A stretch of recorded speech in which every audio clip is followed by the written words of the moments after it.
दोस्तों नमस्कार। मैं श्यामनाथ यादव मिटकरवादी। आप लोगों को मालूम ही है कि आजकल भारत का डंका बज नहीं रहा है, डंका फट रहा है। और जितना विकास दिखाया जा रहा है उससे कहीं ज़्यादा विश्वगुरु विनाश के रास्ते पे जा रहा है। अभी आप लोगों को एक वीडियो दिखाएंगे। अब बार हम लोग आप लोगों से कई बार बता चुके हैं, वैसे तो हम पत्रकार हैं नहीं, फिर भी आप लोगों की सेवा में हाजिर रहते हैं। सो आप लोग इस वीडियो को पूरा देखेंगे। और ये पत्रकार लोग हैं, ये लोग जो है निकाल लेते हैं। हम तो वैसे पत्रकार हैं नहीं, हम तो जो भी कुछ कहते हैं अपने सोच समझ से कहते हैं। रगे बात आप लोगों को कैसा लगा ये आप लोग जाने।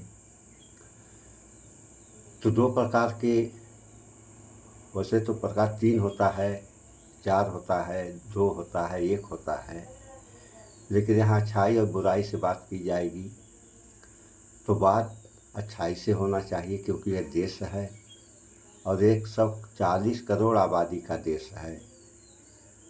इसमें कुछ लोग तो अच्छे है ही हैं, लेकिन कुछ लोग बुरे भी हैं। तो जो बुरे हैं वह गलत को सही कहेंगे और जो अच्छे हैं वह गलत को गलत कहेंगे। ऐसा भी कुछ होता है, देखने में भी आता है। और इस वीडियो में आप लोग देखेंगे। हाँ, रह गई बात कि ये सारी बात बता रहे हैं, अगर किसी को समझ में न आए तो कमेंट के द्वारा पूछ सकता है। सो आप लोग इस वीडियो को देखें। आप देख रहे हैं the news launch. Hot topic with Hemant Atri. आज ये कार्यक्रम थोड़ा जल्दी लेकर के आना पड़ा है क्योंकि खबर बड़ी है और खबर भारत की संप्रभुता से जुड़ी हुई है। भारत में जो राष्ट्रवाद मोदी जी वाला है उससे जुड़ी, और ये खबर अमेरिका, ट्रंप, मोदी, इस पूरे त्रिकोण से। हेमंत अत्री जी को लाइए स्क्रीन पर, फटाफट लाइए, खबर काफी बड़ी है। स्वागत है हेमंत भैया। हद हो गई। अब 8 बार ट्रंप ने सार्वजनिक मंचों पर विदेशों में जाकर के भारत की सोवरेनिटी पर, संप्रभुता पर हमला किया।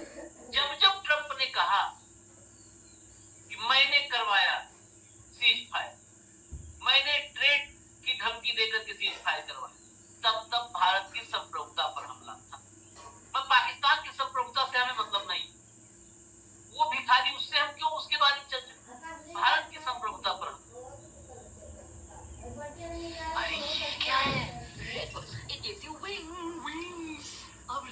अभी दिखा रहे हैं आप लोगों को, और जो भी ये बता रहे हैं इसको आप लोग समझने की कोशिश करेंगे, क्योंकि सुनने के सारे लोग सुन लेते हैं लेकिन समझ पाते नहीं हैं। तो कोई भी बात समझना जरूरी होता है, सुनना नहीं। तो सुनिए आप लोग। देश की तरफ से ऑफिशियली जिसको कहते हैं खारिज कर, अब तक नहीं हुआ है। घुमा फिरा करके जलेबी छानने की कला, अपना हुनर सबने दिखाया है कि नहीं, हमारे पास डीजीएमओ का फोन आया था। ये किसी ने नहीं कहा कि नहीं अमेरिका का कोई रोल नहीं है, अमेरिका आउट है। यहाँ तक कि बताया भी तो कहा नहीं, जेडी वेंस का फोन आया था, बातचीत हुई थी। यही सब घुमा फिरा के जलेबी छान। चलिए, हमने बहुत सारे लोगों ने कहा, बहुत सारे भक्तों ने कहा कि अमेरिका की बात मानोगे, अपने वाले की बात मानो। अपने वाले की तुम 11 साल से मान रहे बात, लेकिन ये जुबानी जमा खर्च अब अदालत में पहुंच गई। एफिडेविट भारत में हर आदमी जानता होगा, जो अंग्रेजी नहीं जानता वो भी जानता है एफिडेविट, क्योंकि वो शब्द ऐसा है कि एफिडेविट दे दो फला जगह। एफिडेविट का मतलब होता है कि आधिकारिक रूप से अदालत के समक्ष आपने अपने जुबानी जमा खर्च को प्रामाणिक करार दिया है कि मैं सच बोल रहा हूं। अमेरिका की अदालत में ट्रंप ने ये लिखकर दिया है। ट्रंप के 3 मंत्री, तो मंत्री यानी वो तो सिर्फ सहयोग के लिए हैं। ट्रंप ने लिख करके दिया है कि भारत और पाकिस्तान के बीच जो कुछ भी हुआ है वो अमेरिका ने करवाया है, और अमेरिका ही उसमें मुख्य भूमिका में है, मुख्य किरदार में है अमेरिका। ये कई तो ये एफिडेविट बता रहे हैं, तो एफिडेविट का मतलब होता है बयान हल्फी। तो एफिडेविट अंग्रेजी शब्द है, इसका हिंदी हुआ बयान हल्फी, कि ट्रंप ने अमेरिकी अदालत में बयान हल्फी दिया कि जो सीज फायर हुआ वह मैंने करवाया। आगे सुने आप लोग। फिर सवाल खड़े कर, एक तो नरेंद्र मोदी 10 तारीख से आज तक जो बात नहीं बोले, सिंदूर पहुंचाएंगे, घर तक जाएंगे, सम्मान यात्रा निकालेंगे, लेकिन ट्रंप का नाम जुबान पर जो हमारे 56 इंच की छाती वाले मोदी जी नहीं लाए हैं, वो अमेरिका की अदालत में पकड़े। कैसे पकड़े? मोदी जी का वो राष्ट्रवाद, एकदम ओपनिंग रिमार्क में हमने कहा कि ये अगर अमेरिका की अदालत में गया है तो भारत की राष्ट्रवाद को और संप्रभुता को अमेरिका ने ताल सुनिए आप तो लोगों मोदी ने। का वो राष्ट्रवाद अमेरिकी अदालत में अब एक्सपोज हो गया है, बेनकाब हो गया है। अब कोई भी एक्सक्यूज नहीं हो सकता है, सीधा प्रधानमंत्री को सामने आना चाहिए और जुबान खोलनी चाहिए। एक लाइन में डोनाल्ड ट्रंप के हर एफिडेविट को, हर दावे को खारिज करना चाहिए और बिना नाम लिए जोरदार हमला नहीं करना चाहिए। नाम लेके कि ट्रंप झूठा है, भारत की संप्रभुता ट्रंप के ओवरऑल आकार से और जुबान से बहुत बड़ी। ट्रंप की बदतमीजियों से भारत की संप्रभुता बहुत बड़ी है, भारत की संप्रभुता अक्षुण्ण है। इसको ट्रंप जैसा बदतमीज टाइप का आदमी नहीं प्रभावित कर सकता। इतना बोलने का क्या मादा है हमारे प्रधानमंत्री में? अगर नहीं है तो अमेरिका की अदालत में गया ये एफिडेविट रखा गया, जो पेश किया गया, वो एफिडेविट भारत के राष्ट्रवाद को चिढ़ा रहा है अमेरिका से।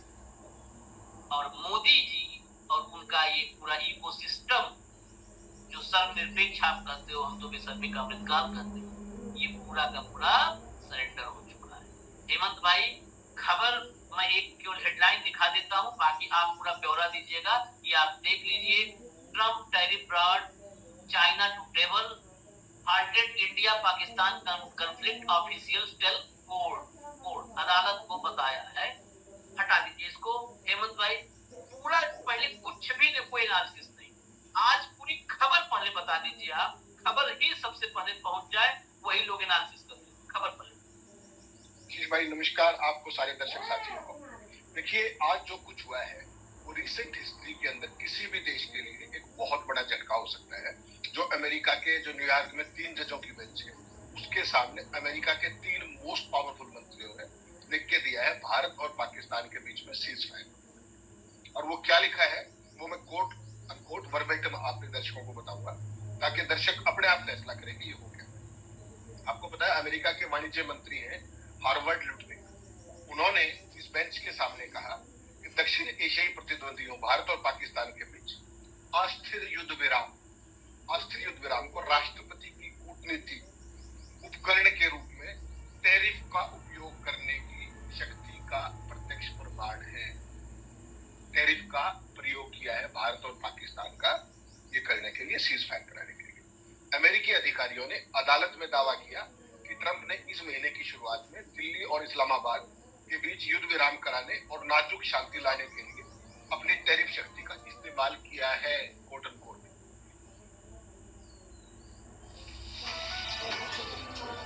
तो कश्मीर की क्या स्थिति थी इस बारे में लोगों को तो जानकारी है नहीं, बात कुछ रहती है और भ्रम कुछ फैला दिया जाता है। ये जो सारी बात बता रहे हैं आप लोग केवल देखें और समझ जाएंगे खुद ब खुद कि अमेरिका की स्थिति क्या थी और क्या हो जाती। वो तो शुक्र है भारत के प्रधानमंत्रियों का। सुनिए अभी आप लोग कितना कश्मीर जो है लिए हैं। ट्रंप द्वारा राष्ट्रीय आपातकाल का इस्तेमाल कानूनी रूप से उचित है या नहीं, क्योंकि जो ट्रंप जिस तरीके से गदर मचाए हुए किसी के ऊपर कुछ कर देते, किसी के ऊपर कुछ कर देते, उसको लेकर के। और इसकी जो आखिरी सेंटेंस है जो उन्होंने कहा है, ल्यूटनिक की वार्निंग देखिएगा एक बार जरा गंभीरता से। ल्यूटनिक ने कहा इस मामले में राष्ट्रपति की शक्ति को बाधित करने वाला प्रतिकूल फैसला भारत और पाकिस्तान को राष्ट्रपति ट्रंप की पेशकश की वैधता पर सवाल उठाने के लिए प्रेरित कर सकता है, जिससे पूरे क्षेत्र की सुरक्षा और लाखों लोगों के जीवन को खतरा हो सकता है। यानी कि अपनी डोमेस्टिक पॉलिटिक्स को एड्रेस करने के लिए, वहां के चैलेंजेस को न्यूट्रलाइज करने के लिए ऑन एफिडेविट ऑन ओथ अपने वहां के न्यूयॉर्क की कोर्ट में 3 जजों के सामने 3 मंत्रियों ने लिखित में दिया है कि अगर आपने हमारे खिलाफ फैसला दिया, राष्ट्रपति ट्रंप के खिलाफ फैसला दिया, तो भारत और पाकिस्तान के बीच युद्ध दोबारा से शुरू हो सकता है, संघर्ष दोबारा से शुरू हो सकता है। आप केवल इसकी कल्पना कर लीजिए, इससे आपका राष्ट्रवाद भी क्लियर हो गया और सारी चीजें क्लियर हो गई। किन हालात के अंदर आप चुप हैं और किन हालात के लिए, जैसा आपने कहा इंट्रो में कि 11 दिनों में 8 बार ट्रंप ने रह रहकर उसका नाम दिया। ये सारी स्टोरी वही चल रही है जो मैं आपको दर्शक साथियों को रिपीट करने की बजाय उसको हिंदी में बता रहा हूँ सारा समझने के लिए। ट्रंप प्रशासन के शीर्ष अधिकारी ने अमेरिकी अदालत में राष्ट्रपति की व्यापक टैरिफ शक्तियों को बरकरार रखने का आग्रह किया है। साथ ही चेतावनी दी है कि कानूनी झटका चीन के साथ असमान व्यापार समझौते को खत्म कर सकता है, वाशिंगटन को शर्मिंदा कर सकता है और भारत और पाकिस्तान के बीच संघर्ष को फिर से भड़का सकता है, कोट अनकोट। अधिकारियों ने दावा किया कि ट्रंप ने इसी महीने की शुरुआत में नई दिल्ली और इस्लामाबाद के बीच युद्ध विराम कराने के लिए अपनी टैरिफ की शक्तियों का इस्तेमाल किया है, टैरिफ की शक्तियों का, कोट।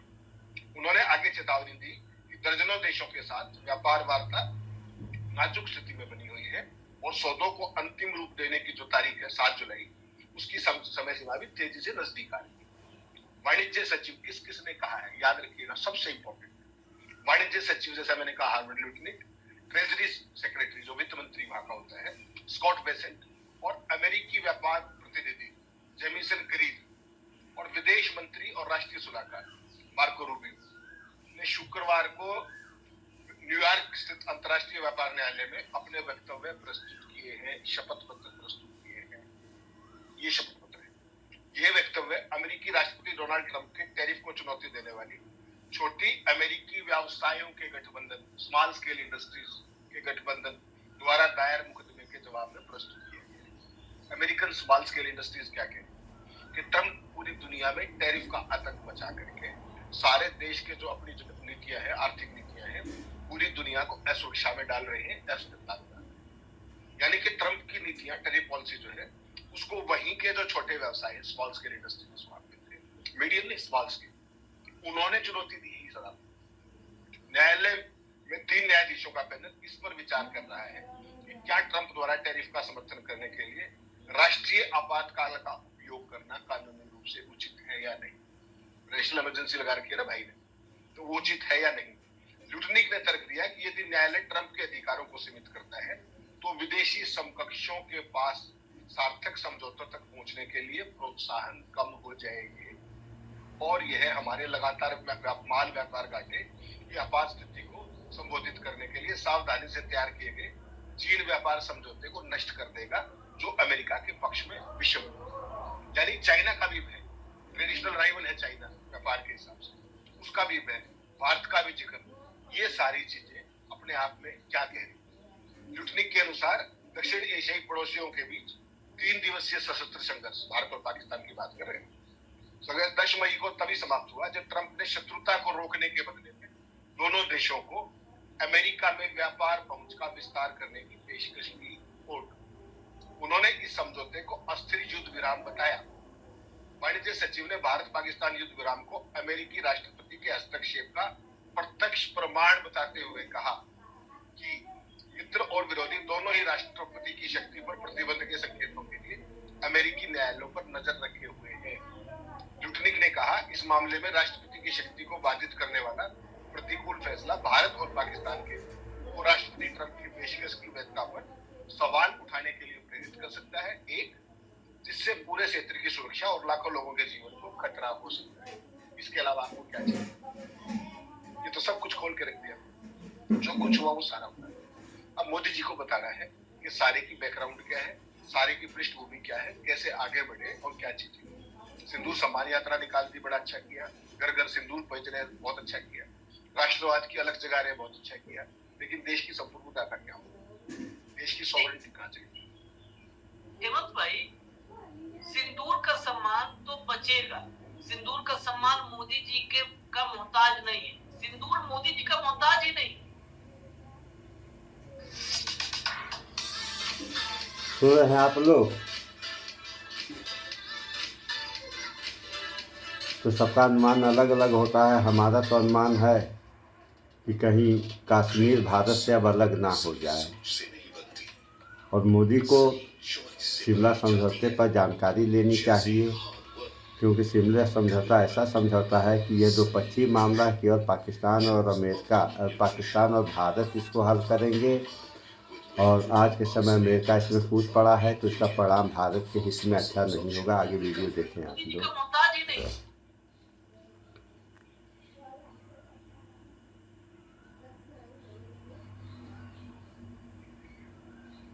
नमस्कार, मैं हूं आशीष चित्रांशी और आप देख रहे हैं द न्यूज़ लॉन्च।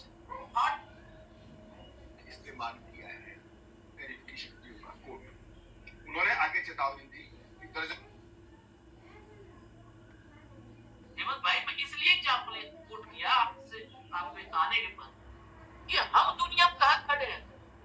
सिर्फ मोदी है तो मुमकिन है, एक व्यक्ति। अरे वो देवकांत बरुआ ने लिखा था इंडिया इज इंदिरा और इंदिरा इज इंडिया, पूरे देश में बवाल हो गया था। इंदिरा गांधी की सत्ता चली गई थी, उसमें उस लाइन को भी मैं तो मानता हूं कि उसका भी योगदान था। देवकांत बरुआ भी इंदिरा गांधी की सत्ता डुबोने में योगदान उनका भी था, जो Indira is India and India is Indira लिख दिया था। पूरे देश को के स्वाभिमान पे चोट पहुंचा था कि हमारा देश इंदिरा कैसे हो सकता है। इंदिरा हमारी नेता है, हमारी महान नेता है, लेकिन देश इंदिरा नहीं हो सकता।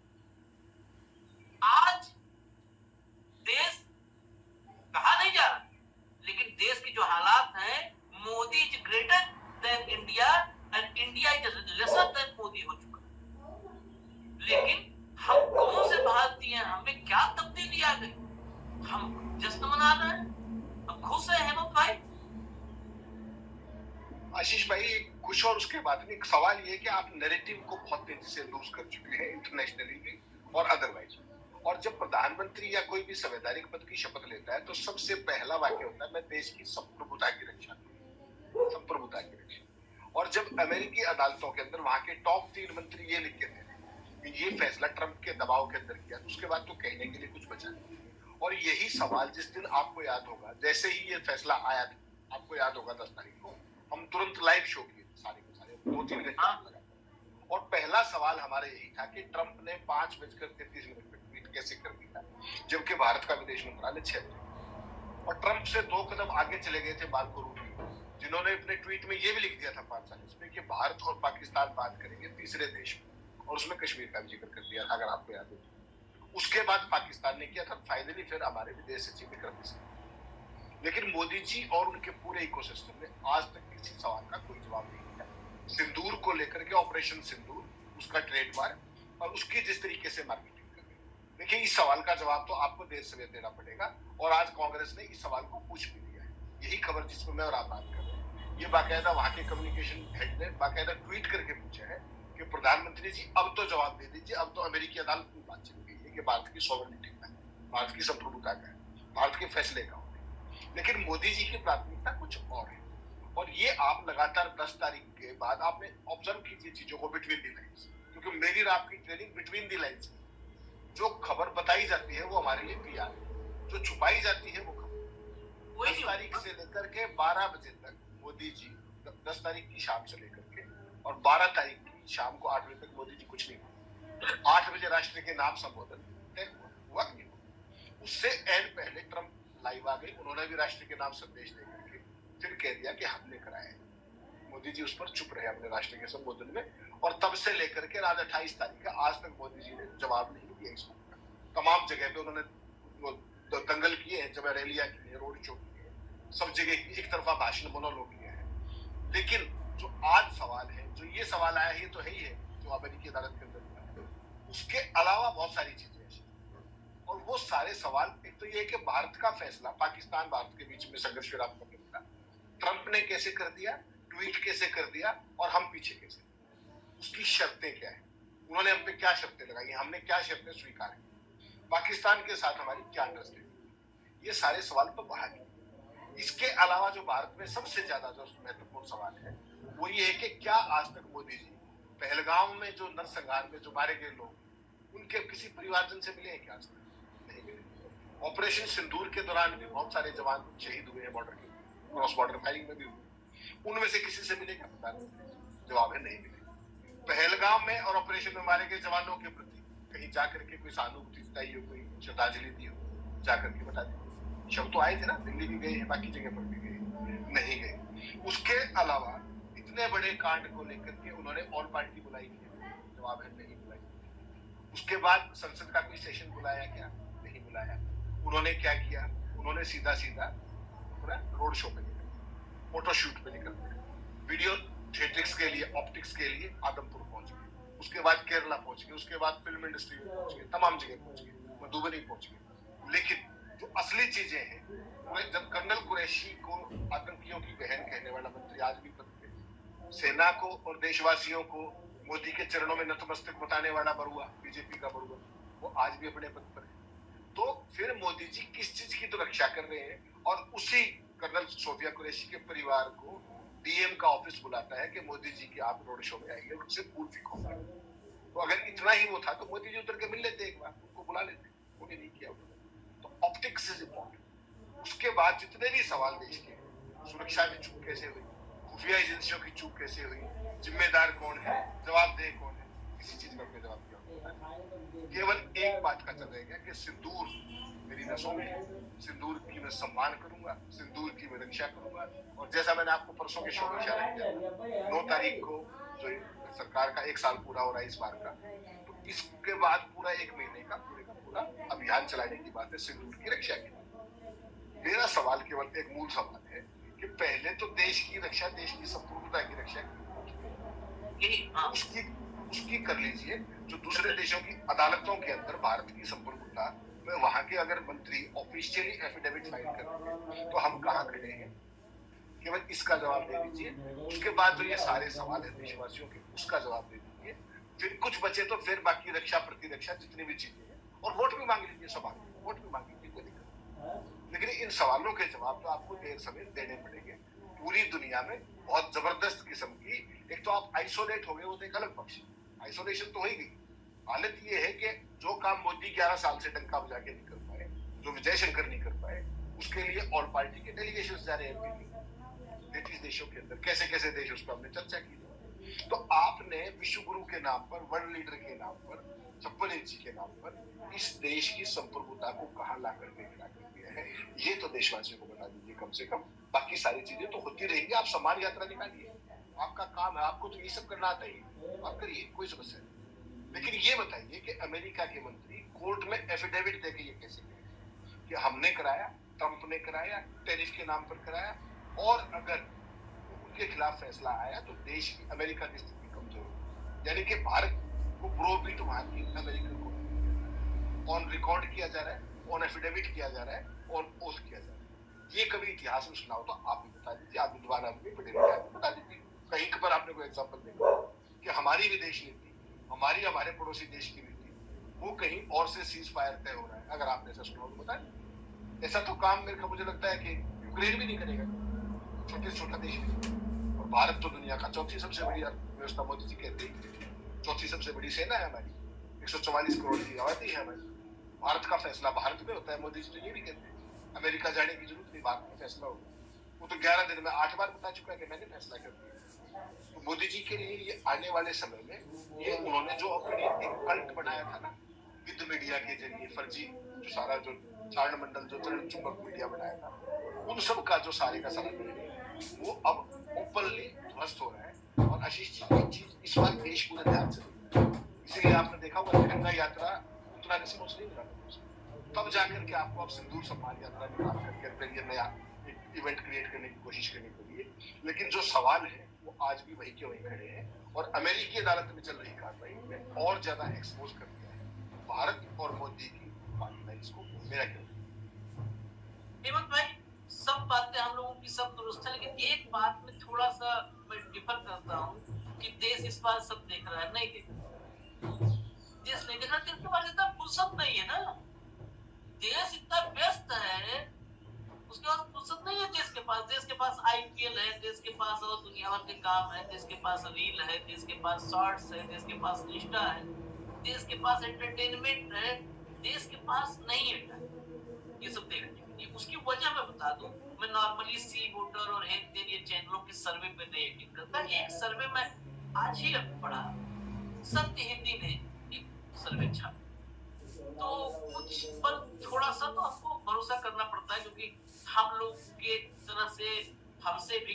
वरिष्ठ लोग हैं जो सत्य हिंदी के एडिटोरियल पॉलिसी को देखते हैं, समझते हैं। अब तो नाम के साथ इसीलिए कोट कर, उसमें कई सवाल यही ऑपरेशन सिंदूर और उसके बाद जो चल रहा है, जो राहुल गांधी सवाल खड़े कर रहे हैं उन सब पर।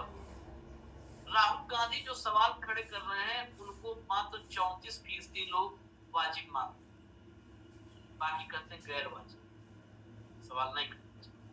60% लोग, 60% से ज्यादा लोग नरेंद्र मोदी को इस पूरे ऑपरेशन का लीडर मानते। नरेंद्र मोदी मतलब मोदी है तो मुमकिन है, ये 60%। फिर इस देश को कहां, इस देश में ये चर्चाएं कर लीजिए। इस देश में मैं बता रहा हूं, ये सवाल पूछने पे मैं सरकार को एक्स्ट्रा कॉन्फिडेंस दे रहा हूं कार्रवाई करने की। अगर हम पे और आप पे कार्रवाई हो जाए हेमंत मंत्री जी, सरकार करे, तो इस देश में बहुमत जो होगा ना वो जश्न मनाता नजर। तमाम हमारे साथी, मेरे वरिष्ठ भी बहुत सारे कहते हैं कि नहीं आप गलत हो इस मामले में, हो सकता है गलत हो, कहते नहीं गलत हो, वो देश की जनता है, बदल देती, ये देश की जनता। मैं आखिर में फिर वक्त ले लेता हूं, मजबूरी है मेरी, मैं नहीं इत्तेफाक नहीं रख। इस देश का इतिहास है, इस देश के इतिहास में दुनिया में जितने बड़े भौगोलिक भूखंड हैं, जितने बड़े भौगोलिक भूखंड, ये अलग विषय है जिस पर हम लोग तथ्य ना हो, एक बार हम आप ऐसे बैठ करके हम लोग चर्चा करें, जिसमें मैंने बहुत लंबा, आज से ये थॉट प्रोसेस मेरा 1.5 दशक से चल रहा है। जितने बड़े भूखंड है इस धरती पर, सब में क्रांतियां हुई, और वो क्रांतियां आमूल चूल परिवर्तन हुआ, कंप्लीट का कंप्लीट फेक चेंज हो गया। वो अमेरिका बड़ा भूभाग है तो अमेरिका क्रांति हुई, यूरोप है तो फ्रांस की क्रांति हुई, एशिया दक्षिण एशिया है तो चीन सबसे बड़ा भूभाग है, चीन की क्रांति हुई। रूस मध्य मतलब एशिया से लेकर के और यूरोप तक दोनों में फैला हुआ है, रूस की क्रांति हुई। भारत बड़ा भूभाग है, इन सबके जैसे इनकी है ऐसे ये भारत भी एक जो है सब कॉन्टिनेंट उपमहाद्वीप का, सभी क्रांतियों से ये भारत दूर रहा, कभी क्रांति नहीं हुई, क्योंकि हमारी फ्लेक्सिबिलिटी ऐसी है ना, तो ब्लैक होल टाइप हम क्रांतियों को निगल जाते। उस फ्लेक्सिबिलिटी का एक नमूना मैं कहता हूँ, बहुत सारे लोग नाराज हो जाएंगे। इस सनातन धर्म और हिंदू धर्म में जब अशांति का काल था तो इससे अलग बौद्ध धर्म पैदा, पूरे south Asia, south east Asia सबसे तेजी से विस्तार किया, छा गया था। लेकिन हमारे इस लचीले समाज ने कहा बुद्ध तो विष्णु के ही अवतार है, उसी धर्म को ही ले, तो वो धार्मिक क्रांति किया था बुद्ध। सिद्धार्थ ने, जो गौतम बुद्ध थे, उन्होंने धार्मिक क्रांति जितनी हमारी पूरी थी, उस क्रांति को निगल गए हम में तो वो क्षमता है, हम क्रांतियां कहाँ करेंगे, हम व्यक्ति पूजक हैं, सिस्टम को कंटिन्यू रखने में यकीन रखते हैं, उसमें ब्रेक नहीं लगता। इसीलिए ये हमारी, हमने, आपने कहा ये खबर कौन पढ़ेगा, हेमंत भाई कौन पढ़ेगा। मैं फिर ये बात करता हूँ, मैं मतलब इस यहाँ पर हम डिफर करते हैं, हमारा विचार अलग होता भी चाहिए, हम लोग उसीलिए तो ये बोल रहे हैं कि असहमति होनी चाहिए, उसका सम्मान होना चाहिए। कौन जो है पढ़ेगा ये खबर, आप काट के लाए, आप निकाल के लाए, आपने फोन किया ये खबर ऐसी, हम दोनों बैठे सुन, ये खबर और कौन निकाले। इस देश में कितने लोग इस खबरों पर गंभीर देखेंगे, जो बैठ करके टीवी के सामने मोदी जी लिए ऐसे ताली बजाते हैं और मोदी जी हाथ उठाए, वो घर में बैठ के हाथ उठा लेते हैं, घर में बैठ कर वही फूल से दूर फेंकने लगते हैं। ये क्या, ये समाज क्या करेगा, कुछ नहीं। इसलिए अपना दायित्व, ताकि हम जब ऊपर जाएं, हम अपने जिस मैथोलॉजी में, इस धर्म में यकीन रखते हैं, अगर हमसे कहते हैं, बचपन से सुनते हैं ऊपर सवाल जवाब, तो जब ऊपर सवाल जवाब होगा तो हम अपने आप को, अपना सीना, मैं तो जो है बजरंगबली का, उनका उन्हें जो कहे परम भक्त, तो मुझे ये रहता है कि अपना सीना में चीर के दिखा पाऊं कि मेरे सीने में कोई मैल नहीं था, कोई छल कपट नहीं था, जो दायित्व था वो मैंने निभाया। तो बस उतना हम लोग को करना है, क्योंकि कल फिर आना है और ये कार्यक्रम लाना है, हॉट टॉपिक विद हेमंत, और आपको साथ आना है। जब तक जुबान है तब तक सवाल। इजाजत दीजिए, न्यूज लॉन्चर आप लोग देश के बारे में भी देखिए, न्यूज लॉन्चर सुन लिया आप लोगों ने, पूरी दुनिया में बुद्ध को मानने वाले बहुत ज़्यादा लोग हैं, लेकिन भारत में बुद्ध को जो है विष्णु का अवतार मान लिया गया, तो विष्णु की पूजा होगी। और बुद्ध ने तो ये कहा नहीं था कि हमारी पूजा करो, बुद्ध ने ये कहा जो सत्य है उस पर चलो। लेकिन यहाँ सत्य से कोई मतलब नहीं है, बस धार्मिक है। अरे ऐसी धार्मिकता किस काम की जिसमें समाज से लेकर के देश के ऊपर खतरा बन जाए। सो ये वीडियो लंबी हो गई, अब और क्या आगे बताएं इसमें। सो इस वीडियो में इतना ही। स्वच्छता अपनाएं, शुद्ध खाएं, स्वस्थ रहें, शिक्षित बने। जय विज्ञान, जय संविधान, नमस्कार।